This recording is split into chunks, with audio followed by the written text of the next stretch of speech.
نحمده ونصلي على رسوله الكريم اما بعد فاعوذ بالله من الشيطان الرجيم بسم الله الرحمن الرحيم رب اشرح لي صدري ويسر لي امري واحلل عقدة من لساني يفقهوا قولي ان الله وملائكته يصلون على النبي يا ايها الذين آمنوا صلوا عليه وسلموا تسليما کہ اللہ اور اس کے فرشتے نبی صلی اللہ علیہ وسلم پر درود بھیجتے ہیں۔ اے لوگو جو ایمان لائے ہو، تم بھی ان پر درود و سلام بھیجو۔ تو رسول اللہ صلی اللہ علیہ وسلم کے ذکر کا، آپ کی یاد کا بہترین طریقہ آپ پر درود بھیجنا ہے، آپ کے لیے دعائے رحمت کرنا ہے۔ وہ عظیم ہستی جس پر اللہ رب العزت کی رحمت برستی ہے، جس کا ذکر اللہ سبحانہ وتعالی فرشتوں میں کرتے ہیں، جن پر فرشتے دعائے رحمت بھیجتے ہیں، آخر ان کا ذکر اور ان پر درود و سلام میں اور آپ کیوں نہ بھیجیں گے؟ آپ صلی اللہ علیہ وسلم پر درود بھیجنا خود ہمارے اپنے لیے باعث سعادت ہے، باعث رحمت ہے۔ آپ صلی اللہ علیہ وسلم اس کے محتاج نہیں۔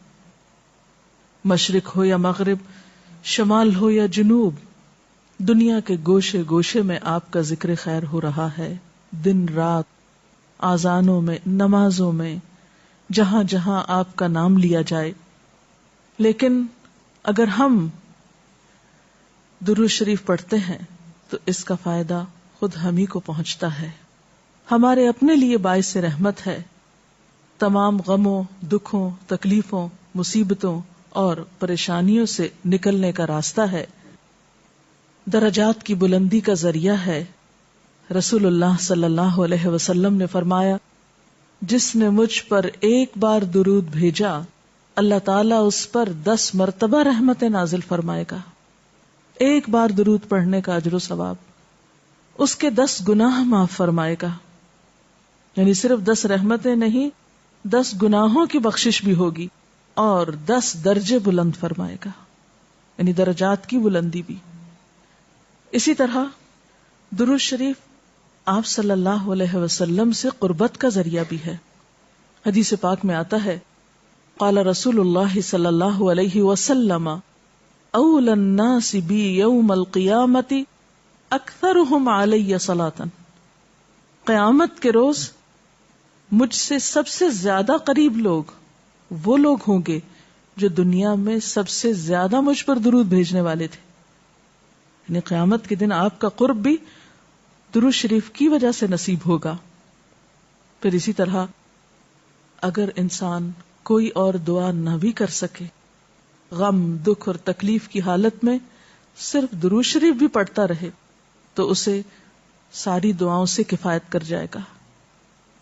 ایک حدیث میں آتا ہے، حضرت ابی ابن کعب رضی اللہ تعالی عنہ کہتے ہیں کہ میں نے آپ صلی اللہ علیہ وسلم سے عرض کیا، اے اللہ کے رسول صلی اللہ علیہ وسلم، میں آپ پر کثرت سے درود بھیجتا ہوں، یعنی بہت زیادہ آپ پر درود بھیجتا ہوں، اپنی دعا میں سے کتنا وقت میں درود کے لیے وقف کروں، یعنی جتنی میں دعائیں مانگتا ہوں ان میں سے کتنے وقت کے لیے درود پڑھا کروں، یعنی آپ پر دعائے رحمت بھیجوں یا آپ کے لیے دعائے رحمت کروں۔ درود کا مطلب یہی ہوتا ہے۔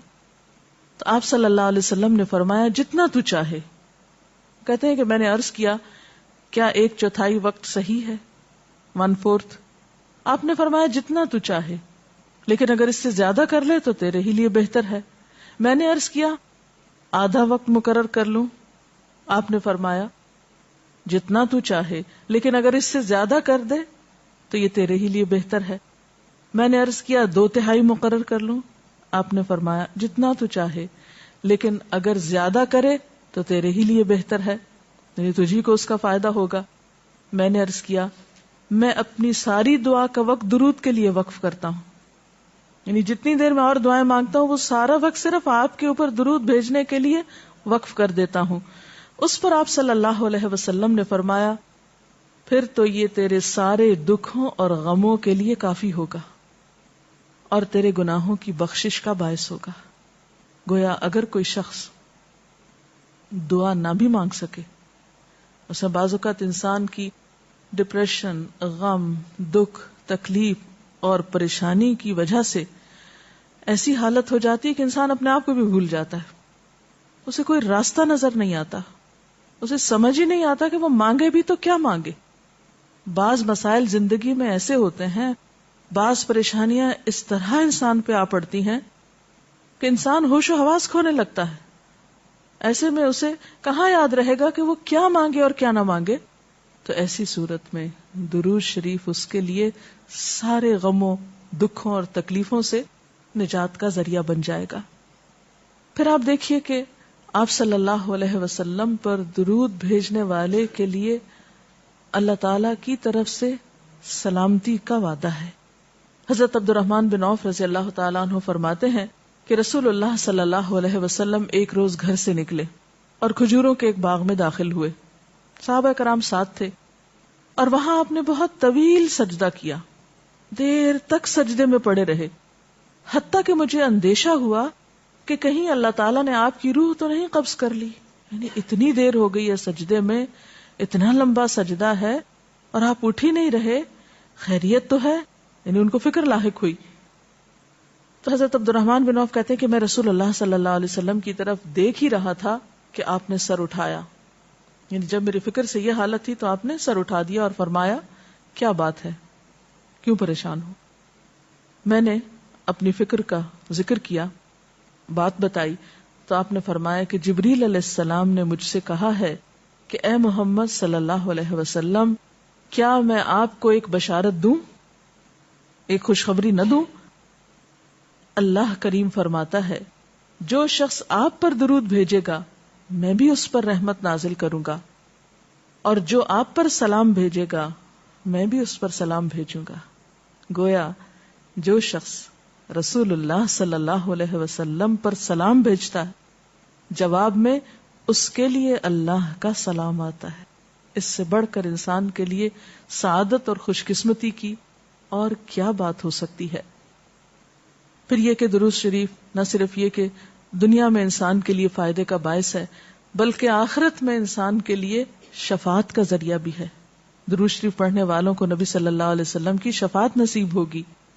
آپ نے فرمایا جس نے 10 مرتبہ صبح و شام مجھ پر درود بھیجا اسے قیامت کے دن میری شفاعت حاصل ہوگی. اب یہ کہ اگر زیادہ وقت نہ بھی ملے تو 10 دفعہ درود شریف پڑھنا آخر کیا مشکل ہے، کتنی دیر لگ جائے گی، لیکن اس کا اجر و ثواب اور اس کا فائدہ کس قدر ہے. پھر اسی طرح درود شریف دعاؤں کی قبولیت کا ذریعہ بھی بنتا ہے. یعنی اگر دعا کرنے سے پہلے درود شریف پڑھا جائے اللہ تعالیٰ کی حمد و ثنا کے بعد تو اس سے دعا کی قبولیت میں اضافہ ہوتا ہے. نبی صلی اللہ علیہ وسلم کے ساتھ حضرت عبداللہ بن مسعود اور حضرت ابوبکر اور حضرت عمر تشریف فرما تھے. تو حضرت عبداللہ بن مسعود کہتے ہیں کہ میں نماز پڑھ رہا تھا، میں بیٹھا تو پہلے اللہ تعالیٰ کی حمد و ثنا کی، پھر آپ پر درود بھیجا، پھر اپنے لیے دعا کی تو آپ نے فرمایا اللہ سے مانگو ضرور دیے جاؤ گے. یعنی جس طریقے سے تم نے دعا کی ہے کہ پہلے اللہ تعالیٰ کی حمد و ثنا کی ہے پھر درود شریف پڑھا ہے تو اب جو بھی تم دعا مانگو گے وہ دعا قبول ہوگی. پھر اسی طرح ہم دیکھتے ہیں کہ درود شریف نیکیوں کا دروازہ کھولتا ہے، نیکیوں میں اضافے کا ذریعہ بنتا ہے. آپ نے فرمایا جس نے مجھ پر ایک دفعہ درود بھیجا اللہ تعالیٰ اس کے نامہ اعمال میں 10 نیکیاں لکھے گا. پھر اسی طرح فرشتوں کی دعائیں آتی ہیں اس شخص کے لیے جو درود شریف پڑھتا ہے. رسول اللہ صلی اللہ علیہ وسلم نے فرمایا جب تک کوئی مسلمان مجھ پر درود بھیجتا رہتا ہے اس وقت تک فرشتے اس کے لیے دعائیں رحمت کرتے رہتے ہیں. یعنی آپ درود شریف پڑھیں تو فرشتے آپ کے لیے دعا کرنے میں لگ جاتے ہیں. اب جو چاہے کم پڑھے اور جو چاہے زیادہ پڑھے، یعنی کتنی دعائیں چاہیے اس کو. دیکھیں ہم عام طور پر کتنا کہتے ہیں دوسروں سے کہ پلیز ہمارے لیے دعا کیجئے، ہمیں دعا میں یاد رکھیے، دوسروں کی ایک طرح سے منت سماجت کر رہے ہوتے ہیں. لیکن کتنا آسان طریقہ ہے فرشتوں کی دعائیں لینے کا کہ انسان درود شریف پڑھنا شروع کر دے. اور وہ شخص جو درود نہ پڑھے وہ صرف اپنے آپ ہی کو نقصان دیتا ہے. اس لیے کہ درود شریف نہ پڑھنا انسان کے بخیل ہونے کی علامت ہے. آپ صلی اللہ علیہ وسلم نے فرمایا جس کے سامنے میرا نام لیا جائے اور پھر وہ مجھ پر درود نہ پڑھے تو وہ بخیل ہے. اس سے یہ بات بھی پتہ چلتی ہے کہ اگر ہم خود درود شریف نہیں بھی پڑھ رہے، لیکن اگر کوئی اور آپ کا ذکر خیر کر رہا ہے یا کوئی اور درود شریف پڑھ رہا ہے اور اگر وہ بلند آواز میں پڑھ رہا ہے، تو ہمیں بھی آپ کا نام سنتے ہی دل میں درود شریف پڑھنا ہوگا. یہ بھی آپ کے ادب میں سے ایک ہے. اور قیامت کے دن اس شخص کے لیے جو درود نہ پڑھے، درود کا نہ پڑھنا حسرتوں کا باعث ہوگا. حضرت ابو ہریرہ رضی اللہ تعالی عنہ کہتے ہیں کہ رسول اللہ صلی اللہ علیہ وسلم نے فرمایا، جس مجلس میں لوگ اللہ کا ذکر نہ کریں، یعنی اکٹھے ہوئے ہیں، دنیا بھر کی باتیں کی لیکن اللہ سبحانہ و تعالیٰ کی کوئی بات نہیں کی، اور نبی صلی اللہ علیہ وسلم پر درود نہ بھیجیں، یعنی نہ تو اللہ کا ذکر کیا اور نہ ہی آپ پر درود بھیجا، وہ مجلس قیامت کے دن انسان کے لیے حسرت کا باعث ہوگی. انسان اس پر پچھتائے گا، خواہ وہ اپنے نیک اعمال کے بدلے میں جنت میں چلا ہی جائے. یعنی ایک شخص جنت میں بھی پہنچ گیا لیکن اس کو ایسی مجلسوں پر حسرت ضرور ہوگی جس میں اس نے اللہ کا ذکر اور رسول اللہ صلی اللہ علیہ وسلم پر درود نہ بھیجا ہوگا. اور اگر دیکھا جائے تو انسان کے اعمال میں ایسی کوتاہی اور غفلت بسا اوقات جنت سے محرومی کا سبب بھی بن جاتی ہے. آپ صلی اللہ علیہ وسلم نے فرمایا، جو مجھ پر درود پڑھنا بھول گیا اس نے جنت کا رستہ کھو دیا. یعنی جس نے اتنی غفلت برتی کہ کبھی آپ کا ذکر ہی نہیں کیا اور کبھی آپ کے لیے دعا ہی نہیں کی اور کبھی آپ کے لیے درود ہی نہیں پڑھا، تو اس نے اپنے لیے کیا کمایا؟ تو ہمارے لیے دن میں بے شمار مواقع ایسے ہوتے ہیں کہ جس میں ہم درود شریف پڑھ سکتے ہیں. سب سے پہلا موقع تو خود نماز کا موقع ہے. اس وقت تک نماز مکمل نہیں ہوتی جب تک ہم اس میں درود شریف نہیں پڑھتے. پھر اسی طرح عام نمازوں کے علاوہ نماز جنازہ میں بھی درود شریف پڑھا جاتا ہے. پھر اذان کے بعد درود شریف پڑھا جاتا ہے. آپ صلی اللہ علیہ وسلم نے فرمایا، جب مؤذن کی آواز سنو یعنی اذان سنو تو وہی کہو جو مؤذن کہتا ہے، یعنی اذان کا جواب دو، پھر مجھ پر درود پڑھو. یعنی اذان کا جواب دینے کے بعد جب اذان ختم ہو جائے تو کیا کرنا چاہیے؟ نبی صلی اللہ علیہ وسلم پر درود بھیجنا چاہیے، کیونکہ مجھ پر درود پڑھنے والے پر اللہ تعالیٰ 10 رحمتیں نازل فرماتا ہے. اس کے بعد میرے لیے اللہ سے وسیلہ مانگو، جو جنت میں ایک مقام ہے جو جنتیوں میں سے صرف کسی ایک ہی کو ملے گا، اور مجھے امید ہے کہ وہ جنتی میں ہی ہوں گا. یعنی آپ صلی اللہ علیہ وسلم ہی کے لیے وہ مقام ہے. اور آپ نے یہ بھی فرمایا کہ من سألی اللہ الوسیلہ، جس نے اللہ سے میرے لیے وسیلہ کی، دعا کی، یعنی درود شریف کے علاوہ آت محمد الوسیلۃ دعا ہم پڑھتے ہیں، یہ دعا بھی پڑھی جانی چاہیے. تو جس نے یہ دعا پڑھی اس کے لیے میری شفاعت واجب ہو جائے گی، یعنی قیامت کے دن پھر میں اس کے لیے شفاعت کروں گا. نمازوں کے علاوہ، خاص مواقع کے علاوہ دن میں جب بھی آپ چاہیں درود شریف پڑھ سکتے ہیں، لیکن عام دنوں کے علاوہ جمعے کے دن خصوصی طور پر درود شریف پڑھنے کی تاکید ہے، کیونکہ آپ نے اس کا خود حکم دیا. آپ صلی اللہ علیہ وسلم نے فرمایا، جمعہ کے روز کثرت سے مجھ پر درود پڑھا کرو. جو آدمی جمعہ کے روز مجھ پر درود بھیجتا ہے وہ میرے سامنے پیش کیا جاتا ہے. اسی طرح دعا سے پہلے، دعا کے بعد، پھر جہاں کہیں آپ کا نام لیا جا رہا ہو یا لکھا جا رہا ہو یا کسی بھی طرح آپ کا ذکر آئے، وہاں آپ کے لیے درود پڑھنا.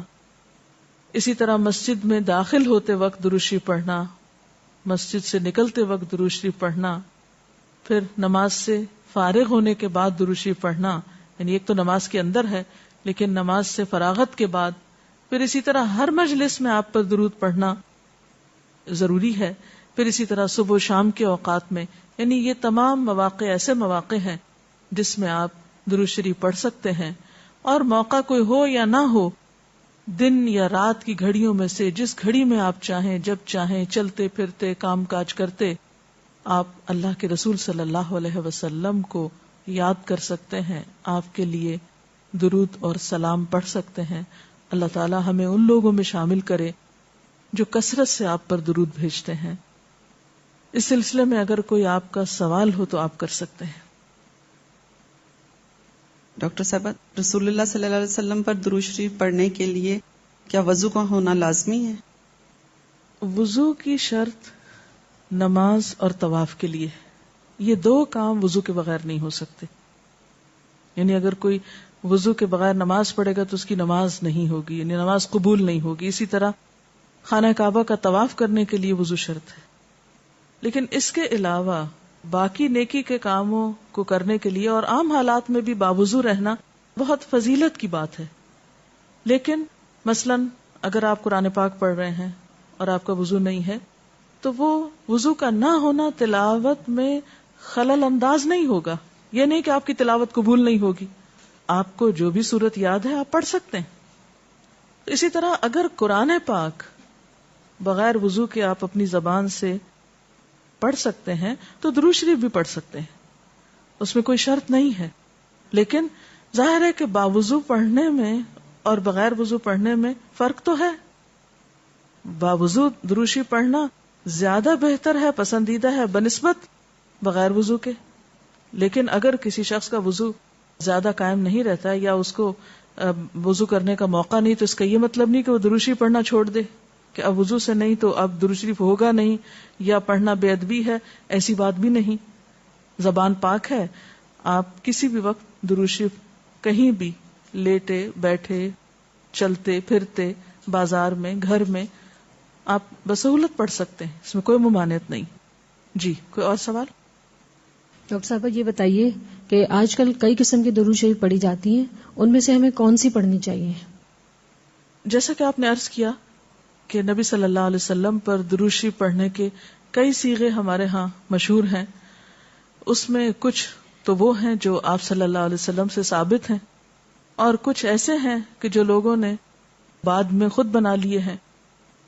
تو وہ ایسے تمام ورژن یا ایسی تمام عبارتیں جو لوگوں نے خود اس معنی کی بنائی ہیں، خواہ وہ عربی میں ہیں یا اردو میں ہیں، تو ان کو پڑھنے کی حد تک تو پڑھا جا سکتا ہے.